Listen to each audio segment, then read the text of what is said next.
ጄኔራል ክንፈ ዳኘው ታውቋቸዋላችሁ። አይ ቲንክ ማስተዋወቅ ያለብን አይመስለኝም።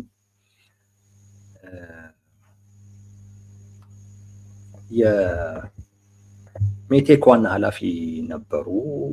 ከሙስና ጋር ከስርቆት ከሌብነት ጋር በተያያዘ ስማቸው በጣም ጎልቶ ይነሳል። ማስተባበል በማይቻል አይነት ሁኔታ የሚታወቁትም በዛ ነው። ይበልጥ የሚታወቁት በዛ ነው። የትግራዩ ጦርነት ከመጀመሩ አስቀድሞ ራሱ ቲፒኤልኤፍ ለመንግስት አሳልፎ የሰጣቸው ሰው ነበሩ። በዛ ምክንያት ፍርድ ቤት እስር ቤት ወይም ማረሚያ ቤት ወርደው ነበር። ያው የእስር ጊዜያቸውን አጠናቀው ነው የተፈቱት። ከተፈቱ በኋላ በተደጋጋሚ የተለያዩ መግለጫዎችን ወይንም ቃለ መጠይቆችን ሰጥተዋል። በዛ ምክንያት መነጋገሪያ ነበሩ። የሚሰጧቸው ቃለ መጠይቆች ትንሽ በጣም ጽንፍ የያዙ ናቸው። ህዝብና ህዝብን የሚለይ እንደዛ አይነት ነው። ለምሳሌ ከሸዋ እንዲመጣልን አንፈልግም፣ ራሳችንን የቻልን መሆን አለብን የሚል እንደዚህ በጣም ጫፍ የረገጠ ከእድሜም ከሙያም አኳያ ከሳቸው በማይጠበቅ በእርግጥ ከሙያ አኳያ ሊጠበቅ ይችላል፣ አላውቅም። ሙያቸው ሌላ ስለሆነ ማለት ነው። ግን እንደዚህ አይነት ንግግሮችን በማድረግ ነው የሚታወቁት። ዛሬም እንደዚሁ አነጋጋሪ የሆነ ነገር መናገራቸውን ሰምተናል። ያሉትም አሁን ጊዜው የትግራይን ሀገርነት የምናውጅበት እና ከኢትዮጵያ የምንገነጠልበት ወቅት ነው። ነፃነታችንን ማግኘት ያለብን ወቅት ነው። አሁን የመንግስትን ስልጣን ከተቆጣጠረው ከመከተ ኃይል ጋር በጋራ ሆነን ነፃነታችንን ማወጅ አለብን፣ ሀገርነታችንን ማወጅ አለብን። ልክ እንደ ኤርትራ የሚል ነገር አንስተዋል። ይሄ ነው ባጭሩ የእሳቸው ያነሱትና ዛሬ መነጋገሪያ የነበረው ጉዳይ ማለት ነው። ነገርየው መጀመሪያ ላይ ሳስተዋውቅ ርዕሱን እንደነገርኳችሁ መነጋገሪያ ከመሆን ከፍ ያለ ነው። አንደኛ ሰውየው በትግራይ ፖለቲካ ውስጥ በግልጽ ኦፊሻሊ ድርሻቸው ይሄ ነው ተብሎ የሚታወቅ ነገር ባይኖርም፣ ነገር ግን በፊት ከነበራቸው ስልጣን በፊት ከነበራቸው ግንኙነት እንደዚሁም ደግሞ ከሌብነት ጋርም በተያያዘ በጣም ስለሚታሙና አሁንም ቢሆን የሆነ ነገር ሊኖራቸው ስለሚችል በትግራይ ፖለቲከኞች ላይ በተለይ ስልጣኑን በያዙ አካላቶች ላይ ሊኖራቸው የሚችሉ ተጽዕኖ፣ ለነሱ ያላቸው ቅርበት፣ እነዚህ ነገሮች ከግምት ስናስገባ ራሱ ቲፒኤልኤፍ እየሄደበት ያለው መንገድ ራስን በራስ ማስተዳደርን በሚመለከት በጣም የተለጠጠ ትርጉም ተሰጥቶት ነው። አሁን ላይ ከሀገር ከመሆን ጋር እኩል አድርጎ ነው ራስን በራስ የማስተዳደር ጉዳይን እያየው ያለው። አሁን ራስን በራሳችንን የማስተዳደር መብት ስላለን ነው ይሄንን መንግስት የመለስ ነው የሚሉት ነገር አለ። አንድ ድርጅት ራስን በራስ የመወሰን መብትን እንደ ጥያቄ ሊያነሳው ይችል ይሆናል እንጂ እሱ አይደለም ሊወስነው የሚችለው። የሚወሰነው በህዝብ ነው። የሚወሰንበትም ራሱን የቻለ ህጋዊ እና ስርዓት ያለው ሂደት አለ። በዛ አይነት መልኩ ነው ቲፒኤልኤፍ እየሄደበት ያለው መንገድ ግን ሀገር ከመሆን ወይም ሀገርነትን ከማወጅ ብዙም የተናነሰ አይደለም። የግለሰቡን ተናጋሪውን ሁኔታ ከግምት ስናስገባ ቲፒኤልኤፍ እየሄደበት ካለው ጋር እሱን ከግምት ስናስገባ አጠቃላይ ትግራይ ውስጥ ያለው የፖለቲካ ሁኔታን እንደዚሁም ደግሞ አሁን ትግራይ ውስጥ ላሉ አዳዲስ ነገሮች ብልጽግናም የሚሰጠውን ምላሽ እነዚህን ከግምት ስናስገባ ነገሩ መነጋገሪያ ከመሆን ባለፈ እኚህ ሰው ወይንም ራሱ ቲፒኤልኤፍ በእኚህ ሰው አማካኝነት ማህበረሰቡን እያለማመደ ወይንም እንዲህ አይነት አጀንዳ መነጋገሪያ እንዲሆን እየፈለገ ያለ ይመስላል። አንድ ከግለሰቡ ግንኙነት እና አቅም በአጠቃላይ ከግለሰቡ ሁኔታ አኳያ ለወሳኝ አካላቶቹ ትግራይ ውስጥ ላሉት በጣም ቅርብ ሰው ከመሆናቸው ጋር እነሱም ላይ ተጽዕኖ ሊፈጥሩ የሚችሉበትም አቅም ጭምር ይኖራል የሚል ግምት በማስገባት እንዳልኳችሁ ቲፒኤልኤፍ እየሄደበት ካለው ሁኔታ አንጻር እና ብልጽግናም ለጉዳዩ ቸልተኛ ደንታቢስ ሆኖ ስናየው፣ ምንም አይነት ምላሽ የማይሰጥ ሆኖ ስናየው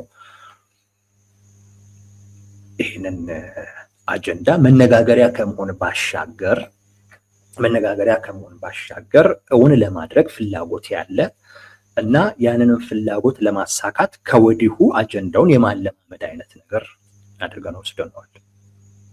እንደዚህ ወስደነዋል። ከዛ አኳያ ነው ልንነጋገርበት የፈለግነው።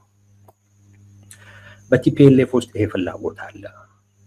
ለብዙዎቹ የትግራይ ፖለቲከኞች በተለይ በቲፒኤልኤፍ ዙሪያ ያሉ አካላቶች ጋር ይሄ ፍላጎት አለ። ሌሎቹ ጋር የለም እያልኩ አይደለም። ሌሎቹም ጋር አለ። ግን ቲፒኤልኤፎች ጋር ባለው በእነሱ ዙሪያ ባሉ አካላቶች ልክ በዛ ልክ አይደለም እንጂ በእርግጠኝነት ለዘብ ብለዋል።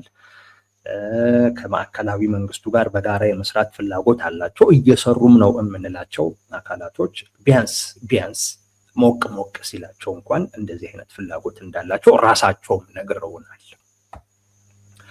ብዙሃኑ የትግራይ ልሂቅ ጋር ይሄ ፍላጎት አለ። ምናልባት ልዩነት ሊኖር እንኳን ከቻለ በአካሄድ ካልሆነ በስተቀር ማለት ነው። በአካሄድ ካልሆነ በስተቀር አሁን ጊዜው አይደለም። አሁን ጄኔራሉ እንዳሉት ጊዜው አይደለም። በይዞዌ ለመገንጠል ጊዜው አሁን ነው የሚለው አባባል ከፖለቲካ አንጻር ከታየ እውነቴን ነው እምላችሁ፣ ምንም በቃ ጄኔራሉ ምንም ማያውቁም ማለት ይቻላል። ግን እሳቸው ሙያቸውም እሱ ስላልሆነ ወታደር ናቸው በሙያ። ከዛም ባለፈ ልምዳቸው ደግሞ ሌላ ጉዳይ ነው። ከልምድም አኳያ ፖለቲካ ላይ አይደለም አብዛኛው ልምዳቸው። ከዛ አንጻር እንረዳቸዋለን እንጂ ጊዜው አይደለም ለመገንጠል አሁን ላይ ማወጅ ጊዜው አይደለም። ሀገር ለመሆን ለማወጅ ጊዜው አሁን አይደለም። ዛሬስ ዋይ በነገራችን ላይ ቲፒኤልኤፍ ማወጀው ለዛ ነው። ራስን በራስ የማስተዳደር መብት እያለ ነገር ግን ከመገንጠል እኩል የሆነ አይነት እንቅስቃሴዎችን ሲያደርግ እናየዋለን። ግን ስለመገንጠል ግን አያነሳም። ሀገር ስለመሆን ግን በግልጽ አያነሳም። ለምን? ጊዜው እንዳልሆነ ስለሚያውቅ። ጊዜው አይደለም ሀገር ለመሆን ለማወጅ አሁን ጊዜው አይደለም። ብዙ ነገሮችን መዘርዘር ይቻላል። ራሳቸው እንኳን ከሚሉት እንነሳ ካልን አንደኛ ነገር 40% የሚሆነው መሬት እነሱ እጅ ላይ አይደለም። የኛ ነው የሚሉት ምዕራብ ትግራይ እነሱ እጅ ላይ አይደለም። ጊዜው አይደለም ለማለት ይሄ ብቻውን በቂ ነው። ይሄንን አካባቢ ትተው ሀገር ሆነናል ማለት አይችሉም። ሀገር ሆነናል ካሉ በኋላ ይሄንን አካባቢ የማግኘት እድል ደግሞ ከነአካቴውም አይኖርም። ሌላ ጉዳይ ነው። በነገራችን ላይ ሀገር ሆነናል ብሎ ማወጅ ሌላ ጉዳይ ነው። ኢንቴንሽን ነው። የቲፒኤልኤፍ ድብቁ ፍላጎቱ ነው። እኚህ ጄኔራል እያሉት ያሉት ገልጣ አውጣው ነው፣ አሳየው ነው እያሉ ያሉት። ይሄ የስሜት ጉዳይ ነው። ቲፒኤልኤፍ ያ ፍላጎት የለውም አይደለም፣ አለው። ነገር ግን እሳቸው በሚሉት አይነት መልኩ ግን አይደለም የሚካሄደው። ጊዜው አይደለም አሁን እኛ ሀገር ነን ለማለት። ብዙ ጉዳት አለው። አንደኛ እጅ ላይ መግባት ያለበት ነገር ገና አልገባም። ሁለተኛ ከዛ በኋላ የሚኖርባቸው ዲፕሎማሲያዊ ጫና ቀላል አይደለም። አሁን ቲፒኤልኤፍ የዓለም አቀፉን ማህበረሰብ ትብብር የሚፈልግበት ወቅት ገና ነው። አቅሙ በዛ ደረጃ ላይ አይደለም።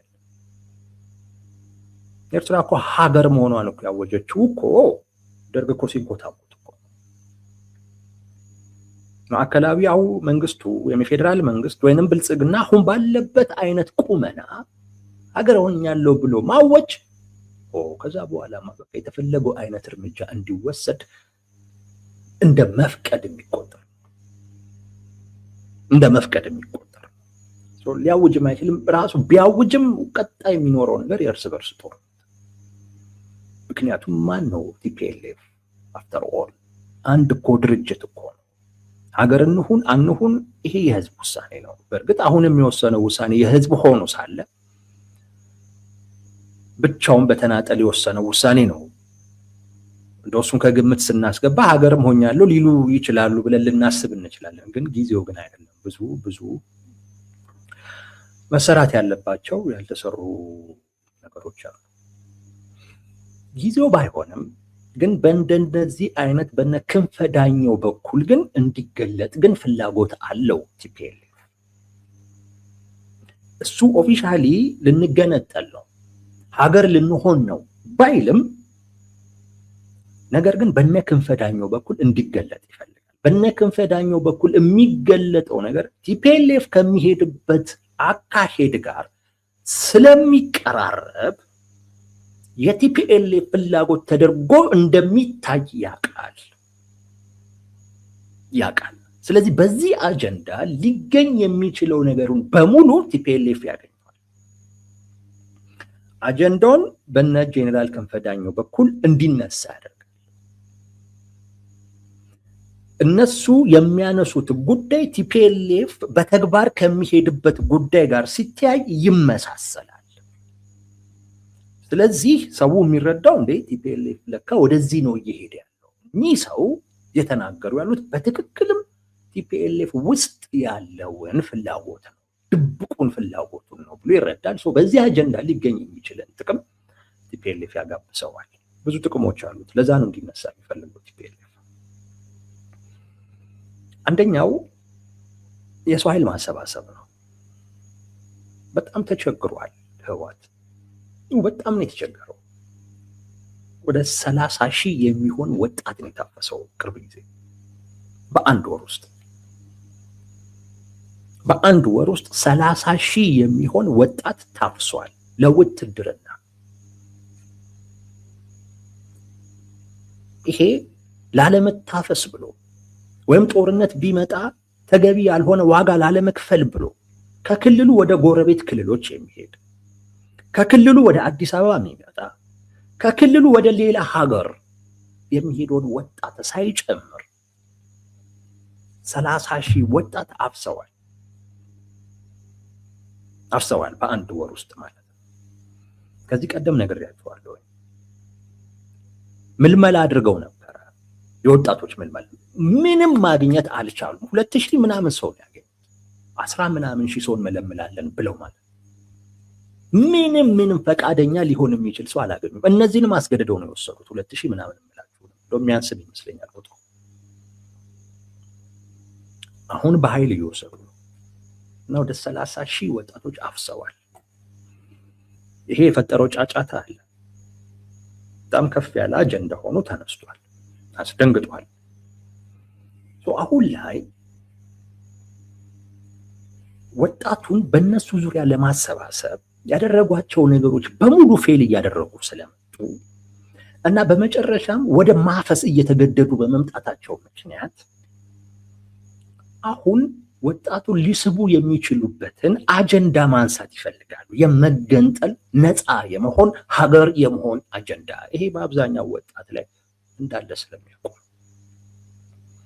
ከዛ ውጪ ይሄ አጀንዳ ስሜት ይቆረቁራል፣ ስሜት ይቀሰቅሳል። ከማንነት ጋር፣ ከታሪክ ጋር፣ ከደረሰ በደል ጋር፣ ከነፃነት ጋር ስለሚያያዝ የስሜት ጉዳይ ነው እና ስሜት ይቆረቁራል።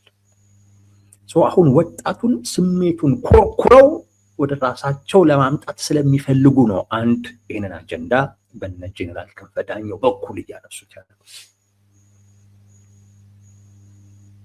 አንዱ ምክንያት ያ ነው፣ ስሜት ለመኮርኮር ነው እንጂ ቲፒኤልኤፍ አያውጅም። አሁን ላይ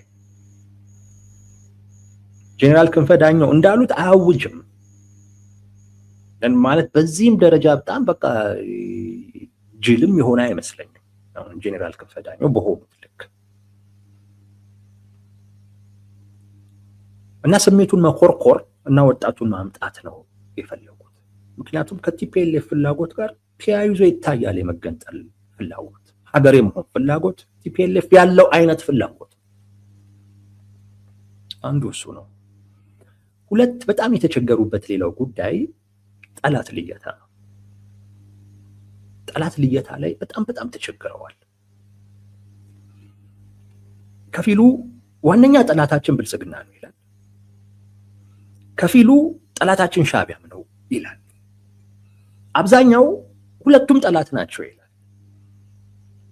አሁን እነ ደብረጽዮን በጣም በቃ የተቸገሩት ጉዳይ ይሄ ነው። ሻዕቢያ በዚህ ሰዓት እንደ ጠላት ሳይሆን እንደ ወዳጅ፣ እንደ አጋር እንዲታይ ይፈለጋል። ሁሉም የትግራይ የፖለቲካ ማህበረሰብ ጠላት ብሎ ቢያስበው የሚፈልጉት ኃይል ብልጽግና ነው። ብልጽግናን ጠላት ማለት ከብልጽግና ጋር ያሉ በጣም ያስቸገሯቸው እነ ጌታቸው ረዳ የሚባሉ አካላቶች አሉ። እነሱንም አብሮ ጠላት ማለት ይቻላል። ጥቅም አለ። ሻዕቢያን ወዳጅ ማድረግ ይቻላል። የሁሉም የፖለቲካ ማህበረሰብ ብልጽግና ላይ ብቻ እንዲያተኩር ይፈልጋል። ስላላተኮረ እኮ አይደለም፣ ያተኩራል እኮ የፖለቲካ ማህበረሰቡ። ነገር ግን ብልጽግናን ጠላት ብለን ሻዕቢያን ወዳጅ እንዴት እንላለን ደግሞ ብሎ ይጠይቃል። አሁን በጣም የተቸገሩት ነገር ይሄንን ነው። በቃ ሻዕቢያ ወዳጅ መባል አለበት፣ ብልጽግና ነው ጠላት መባል ያለበት። ምክንያቱም ከሻዕቢያ ጋር እየሰሩ ከዚህ ቀደምም እንዳልኳችሁ ከብልጽግና ጋር ያላቸውን ግንኙነት በበጠሱ በቆረጡ ቁጥር የሻዕቢያ ጥገኛ የሻዕቢያ ባሪያ ወደ መሆን ደረጃ ነው የሚያድጉት፣ ሌላ አይደለም። ከብልጽግና ጋር ያላቸውን ግንኙነት በቆረጡ ቁጥር በቃ የሻዕቢያ እግር ስር ነው ተጠምጥመው አንለቅም ነገር የሚሉት ማለት ካላዳንከኝ አንለቅም የሚሉት በቃ የሻዕቢያ እግር ላይ ነው በቃ የሚጠመጠም፣ ምንም ምርጫ የለም። አሁን ወደዛ ደረጃ እየሄዱ ነው። ስለዚህ ሻዕቢያ ወዳጅ ሆኖ መታየት መቻል አለበት። እንኳን ደስ አለ እንኳን አደረሰ ምናምን የሚሉት አይነት ወዳጅ ተደርጎ መታየት አለበት። ይህንን ለማድረግ የሚረዳው አጀንዳ የመገንጠል አጀንዳ። የመገንጠል አጀንዳን ስታነሳ ሻዕቢያ ጠላት አይሆንም፣ እንደውም ወዳጅ ይሆናል። የመገንጠል አጀንዳ ስታነሳ የምትገነጠለው ዞሮ ዞሮ ከኢትዮጵያ ነው። በኢትዮጵያን ደግሞ እየመራ ያለው ብልጽግና ነው። የመገንጠል አጀንዳን ስታነሳ ያው ነፃነት፣ ባርነት፣ እንዲየበደሉን እንዲያደረጉን ሀገር መሆን አለብን ምናምን ስትል ሻዕቢያ ይሄን አይቃወምም። ብልጽግናን ፊት ለፊት ላይ ይቃወምህ ይችላል። እንዳየነው ከሆነ ሂዱም ሊላቸው ይችላል እኮ ሂዱም ሊላቸው ይችላል። ነገር ግን ይሰጣቸዋል ወይ ነው? ይፈቅዳል ወይ ነው? አይ እንዲህ አይነት ፍላጎትም ካላችሁ እናንተ አትወስኑትም። ይህን የሚወስነው ምርጫ ተደርጎ መንግስት ተመርጦ ያ መንግስት የሚያነሳው ጥያቄ ኖሮ ከዛ በምርጫ ሂደት ምናምን ህገ መንግስታዊ ስርዓቱን ተከትሎ የሚለው ፕሮሰስ ያበዛል። እነሱ ደግሞ መገንጠል የሚፈልጉት በሻዕቢያ መንገድ ምርጫ ምናምን የሚባል ነገር አይፈልጉም። በጉልበት ነው መገንጠል የሚፈልጉት። ሀገር መሆን የሚፈልጉት እንደዛ ነው። በምርጫው ሂደት እነሱ አይቆጣጠሩትም የምርጫው ሂደት። ስለዚህ የመገንጠል አጀንዳን ሲያነሱ ጠላት የሚሆነው ብልጽግና በዛ አጀንዳ፣ ሻዕቢያ ጠላት አይሆንም። እና አንድ በጣም የተቸገሩበትን ሌላ ጉዳይ ይፈታሉ ማለት ነው። ቅድም እንዳልኳችሁ አንድ የተቸገሩበት ወጣቱን ማምጣት፣ ወጣቱን ለማምጣት ስሜቱን መቆርቆር እየፈለጉ። ሁለት በጣም የተቸገሩት ጠላት ልየታ ላይ ነው። ጠላት ልየታም ላይ ልክ እንደዚሁ ይሄ አጀንዳ በቀላሉ ብልጽግናን የሁሉም ጠላት፣ ሻዕቢያን ደግሞ ለጊዜው ቢያንስ ወዳጅ አንዳንዱ አድርጎ ሊቆጥሩ ይችላል። ሌላው ደግሞ አይ ከኛ አሁን ካለን አጀንዳ እያነሳን ካለነው አጀንዳና ካለን ፍላጎት ጋር በተያያዘ ሻዕቢያ ቢያንስ ጠላት አይደለም፣ ለጊዜው አጋር ነው ብሎ ሊቀበለው ይችላል ማለት ነው። እና ሁለተኛው ይሄ ነው። ሶስተኛው በጣም ትልቁ ችግራቸው ገንዘብ፣ ቁሳቁስ ነው። ትልቅ ችግር ነው። ከዲያስፖራውም ይሄ የለም፣ ምንም የለም። የመገንጠል አጀንዳን የሚያነሱበት አንድ ይሄንንም ለማሰባሰብ አንድ፣ ሁለተኛ ነገር የትግራይ ክልልንም ሀብት እንደፈለጉ ለመጠቀም ለምን ሲባል ለነጻነት ሲባል ለምን ሲባል ከህልውና አደጋ ለመውጣት ስንል እየተባለ ማለት ያ ማለት ትግራይ ክልል ውስጥ ያለውን በግለሰብ ደረጃ የተያዙ ሀብቶችን በሙሉ ወደ ራስህ ማዞር የምትችልበትና ለራስህ ፍላጎት መጠቀም የምትችልበትን ሁኔታ ይፈጥራል የመገንጠል አጀንዳ። በዚህ ያልደረሱበት ሀብት ካለ እሱን በሙሉ ጠቅልለው ለመውሰድ ስለፈለጉ ነው። ሌላኛው የውጭ ኃይልን ትኩረት ለመሳብ በሁለት አይነት መልኩ፣ አንደኛው የመገንጠልን አጀንዳ እንደዚህ በዚህ አይነት መልኩ ሲነሳ የዓለም አቀፉ ማህበረሰብ ትንሽ ደንገጥ ይላል። ምክንያቱም የአካባቢው ሰላም የአካባቢው መረጋጋት ያሳስበዋል። እንገንጠል ካሉ የእርስ በርስ ጦርነት ነው የሚፈጠረው፣ ምንም ጥያቄ የለውም። ሀገር ልንሆን ነው ካሉ የእርስ በርስ ጦርነት ነው የሚፈጠረው። ኢትዮጵያ ውስጥ ምንም እንኳን መብቱ ቢኖር ነገር ግን ሰላማዊ በሆነ አይነት መንገድ ግን መገንጠል አይቻልም። አይቻልም። ምክንያቱም የኔ የሚባባሉት ነገር አለ። እሱን ማን ይዳኘዋል? ስልጣን ላይ ያለው አካል የሚፈልገውን አካል መገንጠል ይችላል።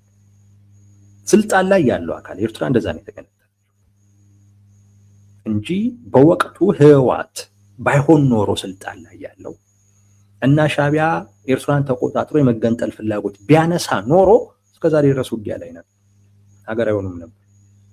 ቢያንስ የአሰብ ጉዳይ አለ፣ ሌላውን ጉዳይ ተውት። የድንበር ጉዳይ አለ የሚያጋጭ። ይሄ ግጭት ነው የሚነሳው። ይሄ ግጭት የቀጠናውን ሰላም እና መረጋጋት የበለጠ ያውካል።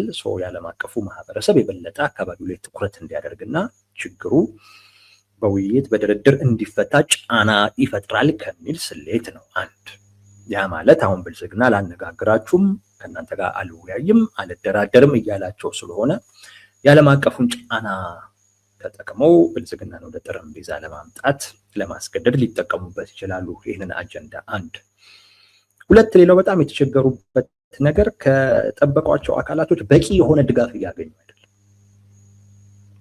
ከኤርትራም በቂ ድጋፍ አይደለም፣ ከሌሎች ሀገራቶችም በቂ ድጋፍ አይደለም እየተገኘ ያለው። የለም አንዱ እሱ ነው። ሁለተኛ ነገር ስለ ድርድርም ያነሳል። ቲፒኤልኤፍ አነጋግሩኝ አደራድሩኝም የሚለው ነገር አለ እና ይሄ ነገር ሌሎች አካላቶች በበቂ ሁኔታ መደገፍ እንዲችሉም እያደረጋቸው አይደለም። እሺ ብሎ መንግስት ቢደራደረው ረድተው እሺ ብሎ ቢደራደር እኮ በዛ እንትን ውስጥ መሳሪያውን አስረክቡ ተብሎ ብልጽግና ነው የሚወስ የመገንጠል አጀንዳን ስታነሳ፣ ሀገር የመሆን አጀንዳን ግን ስታነሳ በደንብ ትደገፋለህ። ምክንያቱም የመገንጠል ሀገር የመሆን ነገር ድርድር ያለው ጉዳይ ስላልሆነ በድርድር አይሆን፣ በኃይል ነው የሚሆነው። ስለዚህ የኢትዮጵያን መበታተን የሚፈልጉ አካላቶች በደንብ ይደግፉሃል። ነገር ግን እኛ ጥያቄያችን ራስን በራስ ማስተዳደር ነው፣ ከብልጽግና ጋር መነጋገር መደራደር እንፈልጋለን እያልክ ግን በበቂ ሁኔታ አትደገፍ። ቲፒኤልኤፍ አሁን በቃ የማይቀር ጉዳይ ከፊት ለፊቱ እየመጣ ስለሆነ ያንን ነገር ለመወጣት ያለውን አማራጭ በሙሉ ነው መጠቀም ያለበት። ያለ መጠቀም ሲል አንዱ የሚያነሳው ነገር የመገንጠል ወይንም ሀገር የመሆን ጉዳይ በነ ክንፈ ዳኘው በኩል እንዲነሳ ያደርገዋል። ራሱ ማንሳት ሌላ ጉዳት ስላለው ሌላኛው ከተጠያቂነትም ለመዳን ነው። ብዙ ወንጀል አለ ትግራይ ውስጥ እየተፈጸሙ ያሉ ብዙ ያደረጓቸው ነገሮች አሉ። ነገር ግን ትግራይን ሀገር ለማድረግ ነው፣ ነፃነታችንን ለማወጅ ነው በሚል ሽፋን ከዛ ከተጠያቂነት ትድናለ። ለምሳሌ አሁን ጄኔራል ክንፈ ዳኘው በበቂ ሁኔታ ተጠይቋል ብዬ እኔ አላስብም። ግን በተወሰነ ደረጃ ማረሚያ ቤት ገብቶ የወጣ ሰው ነው። ሌሎቹ ከዚህ መዳን ይፈልጋሉ። ዋናው ግን ከተጠያቂነት ሊያድናቸው የሚችለው ራሳቸውን ነፃ አውጪ አድርጎ ማሳየት ሲችሉ፣ የዛ ማህበረሰብ አዳኝ፣ የዛ ማህበረሰብ ነፃ አውጪ ተደርገው መታየት ሲችሉ ነው። በዛ ደረጃ ከታዩ ያንዳንዱ በደላቸው ሁሉ ይረሳል። የሚጠየቁበት አይነት ሁኔታ የለም። ልጠይቃቸውም የሚል አካል ካለ ችግሩ ከህዝቡ ጋር ነው የሚሆነው። ምክንያቱም እነዚህ ምንድናቸው? የህዝብ አዳኝ ናቸው። ምንድናቸው? ነፃ አውጪ ናቸው። አሁን በዛ ደረጃ ነው መታየት እየፈለጉ ያሉት። ነፃ አውጪ ሆኖ መታየት ነው እየፈለጉ ያሉት። ያ ማለት ራሳቸውን ከህዝቡ ጋር በደንብ አድርገው የሚሰፉበት አጀንዳ ነው፣ የመገንጠል አጀንዳ። በደንብ አድርገው ራሳቸውን ከህዝቡ ጋር ሰፍተው አንድ ሆኖ የሚታዩበት አጀንዳ ነው የመገንጠል አጀንዳ፣ ሀገር የመሆን አጀንዳ፣ ነፃነት የማረጋገጥ አጀንዳ። ይሄ ጥቅም አለው።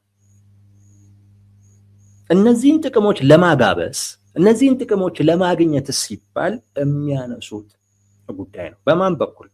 በነ ጄኔራል ክንፈ ዳኘው በኩል ቲፒኤልኤፍ እንዲነሳ ይፈልጋል። ኢንቴንሽኑ ነው፣ ውስጥ ላይ ያለው ድብቁ ፍላጎቱ እና ራስን በራስ ከማስተዳደር ጋር በዛ ስም ወይም በዛ ማስክ የሚያቀርበው ጥያቄ ቲፒኤልኤፍ ሀገሬ ነው የመገጠል። ነገር ግን ይሄንን ማስክ አውልቆ በትክክለኛው ማንነቱ መገለጥ ብዙ አደጋ አለው። ጊዜው አይደለም፣ ወቅቱ አይደለም። እነ ክንፈ ዳኘው ግን ቢያወሩት ቢያንስ የፐብሊኩ አጀንዳ ይሆናል። ምክንያቱም ቲፒኤልኤፍ እየሄደበት ካለው ጉዳይ ጋር ተመሳሳይ ስለሆነ ራሳቸውም ክንፈ ዳኘውም አሁን ያለው የመከተ ኃይል እያሉ እኮ ነው። ያ ኃይል ይሄ አይነት ፍላጎት ያለው ነው እያሉ ነው። ቲፒኤልኤፍን ማስተባበል ይችላል። የህወሓት አባልም አይደሉም፣ አመራርም አይደሉም፣ ሐሳባቸውን የተናገሩት ምናምን ብሎ ማስተባበል ይችላል። ነገር ግን የፐብሊክ መነጋገሪያ እንዲሆን ግን በእነ ክንፈ ዳኘው በኩል ግን እያደረገው በዛ የሚገኘውን ጥቅም ማን ነው የሚያገኘው? እነ ዶክተር ደብረጽዮን ያገኙታል። በተለይ አሁን በጣም የተቸገሩበት ወቅት እና አሁን ከገቡበት ቅርቃር ለመውጣት የሚያስፈልጋቸውን አቅም ለመገንባት የሚጠቅማቸው ትርክት የመገንጠል ሀገር የመሆን ትርክት ነው። ይጠቅመናል ብለው የሚያስቡት እሱ ነው። ግን እንዳልኳችሁ በራሳቸው ማንሳት አይችሉም። በእነ ክንፈ ዳኘው በኩል ካልሆነ በስተቀር በራስ ማንሳት አደጋ አለው። ከዛ ከገቡበት ቅርቃር ትላንት ነግሬያችኋለሁ። ቅርቃሩ ቲፒኤልኤፍ የገባበትን ቅርቃር በደንብ የነገርኳችሁ ይመስለኛል። ከዛ ለመውጣት አንዱ ያላቸው አማራጭ ብልጽግና የወንድ በር እንዲፈቅድላቸው ማድረግ ነው። ሌላኛው ብልጽግና ይሄንን የማይከፍትላቸው ከሆነ ይሄንን የወንድ በር የማይከፍትላቸው ግን ከሆነ ያንን ቅርቃር ባላቸው አቅም በሙሉ ሰብረው መውጣት ነው። ተጋግጠውም ይሁን ምንም ብለው ከዛ መውጣት። ከዛ ደግሞ ሊያወጣቸው የሚችለው አንዱ የፖለቲካ ትርክት ነው። የአሁኑ ትርክት ሀገር ከመሆን ጋር ከመገንጠል ጋር ነፃነትን ከማወጅ ጋር ተያይዞ እንዲታይ ይፈልጋሉ። በዚህ የሰው ኃይል ያገኛሉ፣ ገንዘብ፣ ቁሳቁስ ማግኘት ይችላሉ። በቂ የሆነ ድጋፍ፣ ወታደራዊም ፖለቲካዊም ድጋፍ በቂ የሆነ ከሚጠብቋቸው አካላቶች በደንብ ማግኘት ይችላሉ። ግልጥ ያለ አንድ ጠላት፣ ሁሉም የሚያተኩርበትን አይነት ጠላት መፍጠር ይችላሉ። ከተጠያቂነት ማምለጥ ይችላሉ። ምናልባትም ነገሩ ሄዶ ወደ ድርድር የሚሄድ ከሆነ ድርድር ላይ እንደ አንድ ሌቨሬጅ ይሆናቸዋል። ሀገር የመሆን ፍላጎት ነው ያላቸው። ስለዚህ ሀገር እንሁን ነው እያሉ እየጠየቁ ያሉት። ከዚህ ዝቅ ለማድረግ እነሱን ይህንን ፍላጎታቸውን ኮምፕሮማይዝ እንዲያደርጉ ብዙ ነገር ይጠይቃሉ። ያንን መስጠት ግዴታ ይኖርባል። ስለዚህ የመደራደሪያ ካርድም ጭምር ሁሉ አድርገው ሊጠቀሙበት ይፈልጋሉ። ለዛ ነው አጀንዳው እየተነሳ ያለው። ለመገንጠል ግን ጊዜው አሁን አይደለም። ሀገር ለመሆን ጊዜው አሁን አይደለም። እንዳልኳችሁ ቢያንስ 40% መሬታችን እጃችን ላይ አይደለም በሚሉበት ሰዓት ሀገር እንሆናለን ብሎ ሊያውጁ አይችሉም። እሱን መያዝ ይጠበቃል። እሱን ለመያዝ ደግሞ የሚደረገው ጥረት ምናልባት ሊያኖራቸው ይችላል፣ ሊያጠፋቸውም ይችላል። ካሉ አጀንዳውን ያነሳሉ፣ ከሌለው ይቀራል ማለት ነው። በዚህ ጉዳይ ላይ ይህን ያህል ካለን ይበቃናል።